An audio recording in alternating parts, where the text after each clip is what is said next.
Hey guys, welcome to my channel. I'm a trained recovery coach, and I'm also in university for addictions counseling, so I've been studying that for a while. This video today is about trauma and addiction. It's a vicious cycle, and I know it well. Please understand, as I make these videos, I have difficulty speaking and I suffer with a lot of pain. There's not a lot that I'm not able to identify with. And when it comes to trauma and addiction, they're just a cycle within itself. The trauma that you've gone through, whatever it is, this is the way I see it, okay? And I'm not saying this is like a by-the-book thing, but it's more like an analogy. Pardon my oven as well going, it'll probably stop as I'm doing this video. Every time you say you end up with a trauma today, okay, for whatever reason, it's something that happens within your family. Let's say you're being abused emotionally, or one of your family members hit you today, and you end up with trauma. Let's say you got in a car accident. Let's say you were in the army and you saw things, or you just people walking on things all the time, people who have died that you never expect that to happen. You get in a car accident, those types of things. Those things happen in my life, and you know, one built upon another. And listen to this. These are statistics. These are real stats. People who abuse drugs and alcohol tend to have a higher trauma rate, PTSD rate by far. Why is that? Because the alcohol and the drugs that they're using take them to places that they wouldn't regularly go, and it leaves them open to these traumas. For instance, like when I was young, I would be with my friends and, you know, be smoking weed and doing whatever else we did. You know, when I was younger, like I'm 46 now, so when I was 16, 17, 18, 19, you know, being in my friend's truck, we'd be doing fishtails down the road, like on abandoned roads. But there could be a car coming over that hill and we're doing fishtails. It's that kind of behavior that puts you in positions like that. For another instance, you decide to drink and you go to a strip club. You go there, you end up getting in a fight with a whole bunch of people. You get knocked out. You wake up in a hospital. Suddenly you have trauma, whatever it is.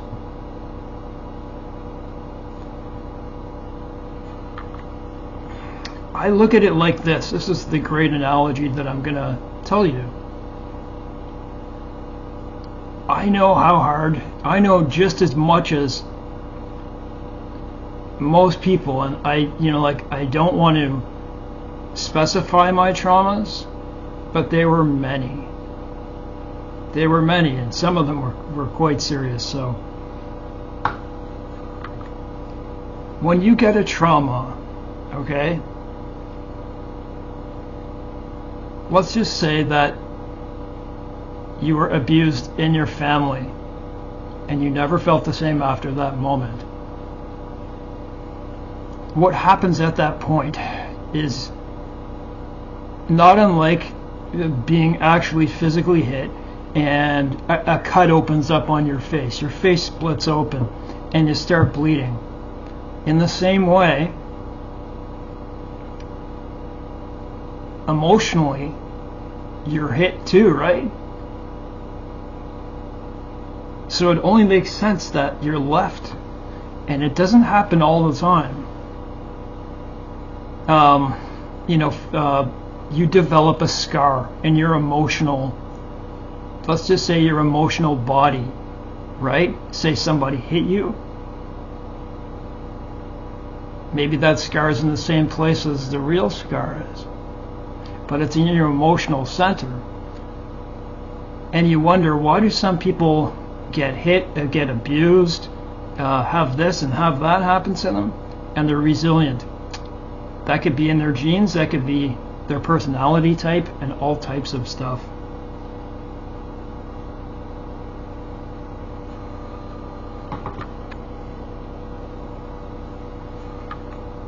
So what happens is, the more you're put in these bad situations, or God forbid, you were abused as a child and you went through all that type of stuff, you feel shameful for the things you went through, and you don't want to talk about them. And because you're not talking about them, nothing's happening. Nothing's happening. It puts you in a cycle. Say you're still living with your family, you're still living with your wife or husband that may be abusing you, that you may be in some type of emotional, narcissistic. You still put up with it, and you're in a cycle of maybe alcohol and drugs, or both, multiple drugs. When something goes wrong, something upsets you, you go and you use.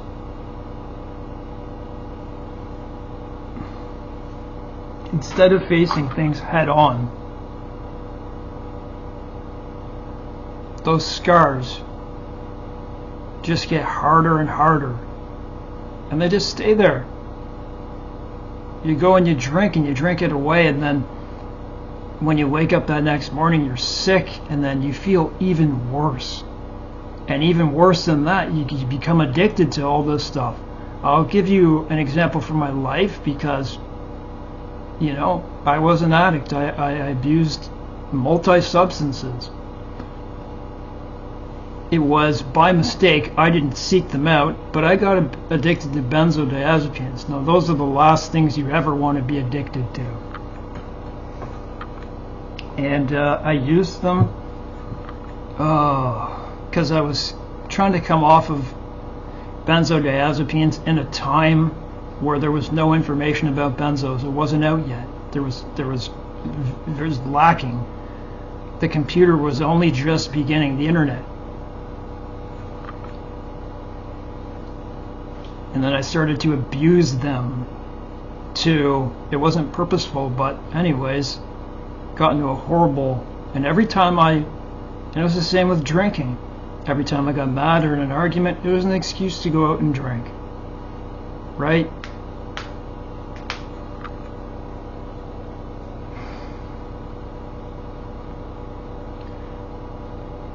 I had a period of when I was about 29 years old. I got physical pain, very serious pain, suicide diseases. Ever heard of those? I have that full body. 2004 I got that.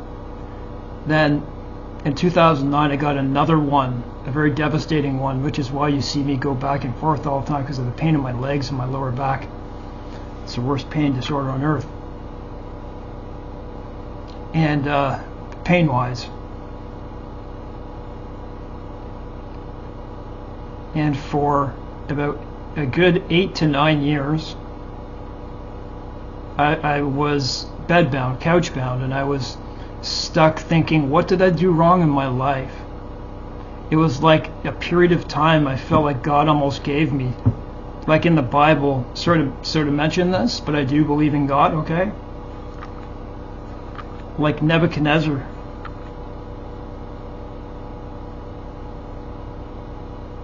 I had a period of time to rethink my life, and I moved out of my home and I came into this place. I've been here for 6.5 years. And when I came here, I didn't even have diagnosis for my pain disorders. I don't want to talk too much about that, but I was in a very, very tough place. like one of the toughest places you could be in physically. And I had those traumas as well. When I finally found out what my diagnoses were, God willing, I got them all, I started to confront myself. And this is what I mean. Listen to my analogy here, okay? If you need help, I can help you. I can help you develop a plan, you know, a small, measurable plan to help try to keep you accountable. Listen, guys, I can't give you psychological. I can't give you, I can say whatever on this video, but when I'm dealing with you, it's more like I want you to do the work. I will guide you. That's what I do. There's my oven.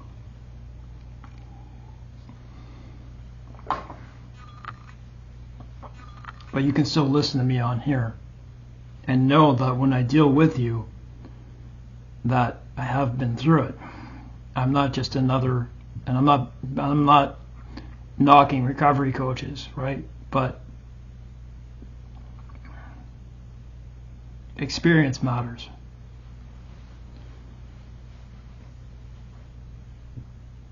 I read this in one of my study books called Drugs in Perspective. And it gave the analogy, and I said this in another video, that coming back to a trauma that you have is like, this is what you have to do. If you want to get past this, if you want to stop using these brain disabling drugs, stop the withdrawal process. I spent at least 7 full years in a state of withdrawal. I know what that's like. And whatever it is, let's say you were abused, you have to talk about it. When you bring that out in the open with someone who you can trust, the release is great. I'm not saying it's always going to be that way, but the more you do it, the more you're going to move on with your life.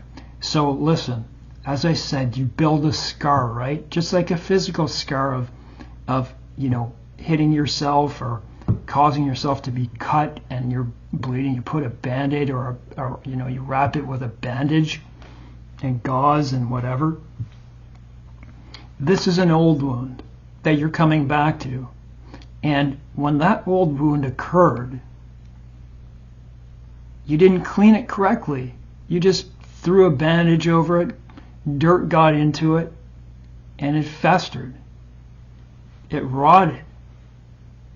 You didn't deal with it. No wonder you don't feel good.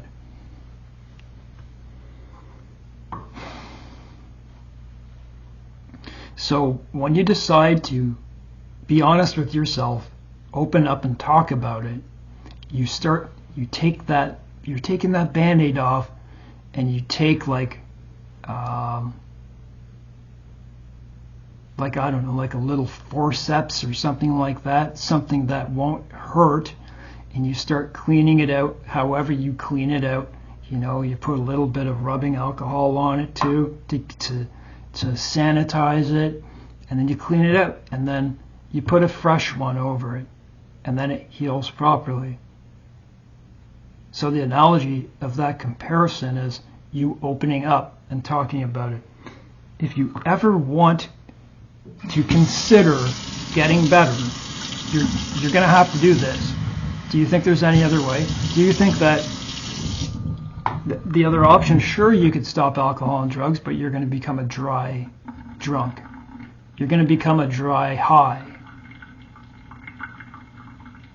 And when you're a dry drunk and a dry high, all you are going to become is a miserable person because you're not working in yourself. You know what happens when you start working within yourself, and you're not special, I'm not special, and like you don't understand my story, like how bad it is. Actually, yeah, I do understand.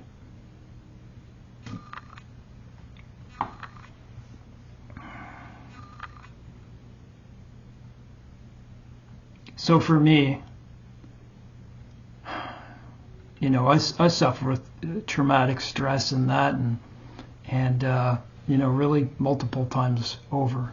Quite a few things I went through in my life, so I know. And so when I started to get the diagnosis for my pain, when I moved in here 6 years ago, but it only happened about 5.5 years ago, or 5. I got like 6 of them in a row. I was finally open to discussing these things that were bothering me in my mind. And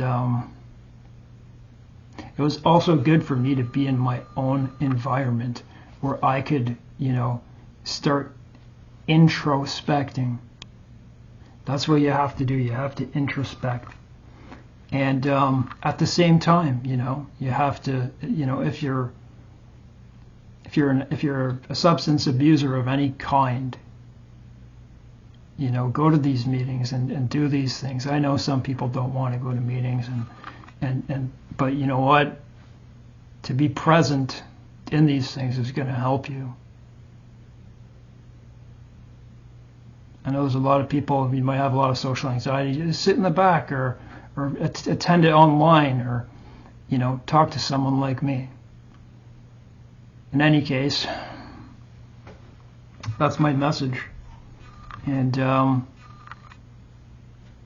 trauma isn't easy to get over, and when you mix that with alcohol and drugs, all it's going to do is amplify it. Let me pace here for a second. I have a lot of abdominal pain. I have to pace, so I do have something else to say.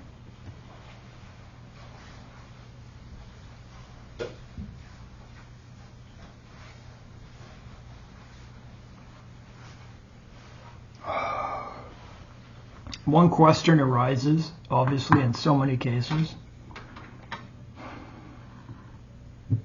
Which came first, the chicken or the egg question, right? And that's to do with giving substances, like I'm on an antidepressant, I'm on this or that, and I don't know if this is my regular self type thing. Well, let's just say let's not say those things. Let's just say it's what you're abusing, alcohol and drugs. Let's just say, I don't want to talk prescription in this. I don't want to talk about regular prescriptions, is what I mean. If you're abusing alcohol, if you're abusing fentanyl and all these things, this is what I want to say. You might be thinking to yourself, I'm using these because of these traumas that I'm going through, and I'm worried that when I take them away, it's going to be worse. I would say more times than not, if not almost all, you're not understanding that these are amplifying it. Because when you start, like the first time you start using, it's like, oh wow, let's say it's an opiate. You start getting high, you start getting the euphoric effects, but then you develop hyperalgesia. You need ever increasing doses to get the same high. Then you get worse and worse because suddenly you're going through tolerance withdrawals. And what do you think that's going to do when you're in a state of tolerance withdrawal? You're waking up, you're feeling sick because you're going through withdrawals. Man, the most horrible things, you're having nightmares, you're having all this type of stuff. It's because you're in tolerance withdrawal. And because you keep putting yourself in the worst situations. And if you have PTSD or CPTSD, what do you think that's going to do to that? It's going to amplify it like a speaker, like a horn. It's going to get louder. You have to turn down that volume by facing yourself and getting help into like a treatment center. If it's something of, like a large dose, go talk to someone. Seek out an addictions counselor. If it's bad enough, seek out a treatment center, right? And I know a lot of people can't afford things and stuff, and that's why people like me exist. I'm working towards being an addictions counselor right now, but anyways, I'm also a recovery coach. I've been through it. I know it. So anyways, guys, I hope you enjoyed this video. I hope it helps. It does help when the person that is helping you has been through all these different things. I believe so. Who else, right? Not to say that other people can't do it, and we study that too to see who is the most effective. You know, someone who went through it. You know, there are advantages and disadvantages. Both can be effective, but it certainly helps with the person that's gone through it, because the person's seeking for help, right? You know, like if I have a lot of trauma, I haven't resolved it, I've got addiction issues, and I'm ready to take a step, and let's just say I was sexually abused, and I just don't want to reach out to anyone, right? I want to talk to someone who understands. Guys, hope you enjoyed this video.